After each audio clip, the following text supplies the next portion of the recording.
High বন্ধুরা, কেমন আছো সবাই? আশা করি সবাই খুব ভালোই আছো। দিদি রান্না করে আমি আজ নিয়ে এসেছি ঘরোয়া মশলায় এঁচোড় কারির একটা সম্পূর্ণ রেসিপিটা দেখতে থাকো। আশা করি তোমাদের ভীষণ ভালো লাগবে। এঁচোড় কারি রান্না করার জন্য আমাদের বাড়ির গাছ থেকে এঁচোড়গুলো পেড়ে ছুলে সামনের দিকের শক্ত অংশটা ফেলে ছোট ছোট করে কেটে ধুয়ে নিয়েছি। সঙ্গে দুটো আলুও কিন্তু ছুলে কেটে ধুয়ে নিয়েছি। আর মশলাগুলো শিলপাটায় বেটে নিয়েছি। আমি এখানে পেঁয়াজ রসুন ব্যবহার করছি, তোমরা চাইলে পেঁয়াজ রসুনটা ব্যবহার নাও করতে পারো। মশলার মধ্যে নিয়েছি আদা বাটা, জিরা বাটা, রসুন বাটা, শুকনো লঙ্কা বাটা, পেঁয়াজ বাটা আর থেতো করা রসুন। এঁচোড় আলুগুলো আমি কিন্তু 4-5 মিনিট সময়ের জন্য ভাপিয়ে নিয়েছি। আলু এঁচোড়টা জল ঝরিয়ে কড়াইটা ভালো করে গরম করে, কড়াইটা কিন্তু ধুয়ে নিয়েছিলাম সেদ্ধ করার পরে। তারপরে আন্দাজ মতো তেল দিয়ে দিচ্ছি। তেলটা গরম করে সেদ্ধ করে জল ঝরিয়ে নেওয়া এঁচোড়গুলো দিয়ে দিচ্ছি। এঁচোড় আলু দিয়ে আন্দাজ মতো লবণ দিয়ে দিচ্ছি। হলুদ ছাড়াই নেড়ে চেড়ে 10 থেকে 12 মিনিট সময় নিয়ে বাদামি বর্ণের করে ভেজে নেব। এরকম বাদামি বর্ণের হয়ে গেলে এবার আমি আন্দাজ মতো হলুদ গুঁড়ো দিয়ে আরও 1-2 মিনিট নেড়ে চেড়ে ভেজে নিচ্ছি। ভাজতে ভাজতে এঁচোড় আলুগুলো এরকম হালকা লালচে কালার হয়ে গেছে। এখন নামিয়ে নিয়েছি। এঁচোড় আলুগুলো নামিয়ে নিয়ে কড়াইয়ে আবারও অল্প একটু তেল দিয়ে দিচ্ছি। তেল গরম করে একটা তেজপাতা 2 টুকরো করে দিয়ে দিচ্ছি। 1 চা চামচ গোটা সাদা জিরা দিচ্ছি।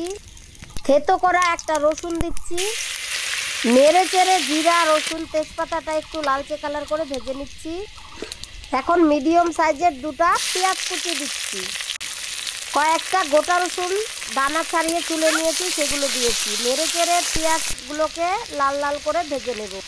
একে একে সব মশলাগুলো দিয়ে দিচ্ছি 3টা রসুন বাটা, টেবিল চামচে মেপে দিলে 2 টেবিল চামচ পরিমাণ হবে। 2 টেবিল চামচ পরিমাণ আদা বাটা, 2 টেবিল চামচ পরিমাণ পেঁয়াজ বাটা, 1.5 টেবিল চামচ পরিমাণ জিরা বাটা, আন্দাজ মতো লাল লঙ্কা বাটা। এখানে আমি 2 টেবিল চামচ পরিমাণ লাল লঙ্কা বাটা দিয়েছি। তোমরা চাইলে কাঁচা লঙ্কা বাটা দিয়েও রান্নাটা করতে পারো। পরিমাণে জল দিয়ে ছোট চামচের 1/2 চা চামচ হলুদ গুঁড়ো দিয়ে দিচ্ছি। মশলাটাকে খুব ভালোভাবে কষিয়ে নিয়ে উপর থেকে তেল ছেড়ে দিয়েছে। এই পর্যায়ে আমি ভেজে রাখা এঁচোড় এবং আলু একসাথে দিয়ে দিচ্ছি। পরিমাণ চিনি দিয়ে দিচ্ছি। একদম সামান্য পরিমাণে জল দিয়ে ঢেকে 3-4 মিনিট সময় নিয়ে কষিয়ে নিয়েছি। এবার আন্দাজ মতো জল দিয়ে ঝোল করে নেব। উনুনের আঁচ বাড়িয়ে দিয়ে ঠিক ততক্ষণ ফুটিয়ে নেব যতক্ষণ না পর্যন্ত আলু এঁচোড় একদম ভালোভাবে সেদ্ধ হয়ে যায়, ততক্ষণ পর্যন্ত।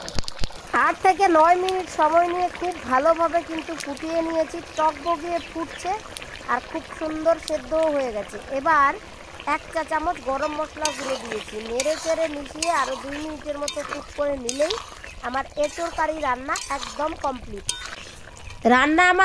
কমপ্লিট। এখন শুধু পরিবেশনের পালা। তো খেতে কিন্তু দারুণ টেস্টি হয়। অবশ্যই রেসিপি ফলো করে বাড়িতে ট্রাই করো।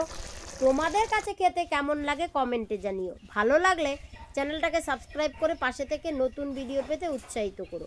দেখা হচ্ছে পরের রেসিপিতে। ততক্ষণের জন্য টাটা।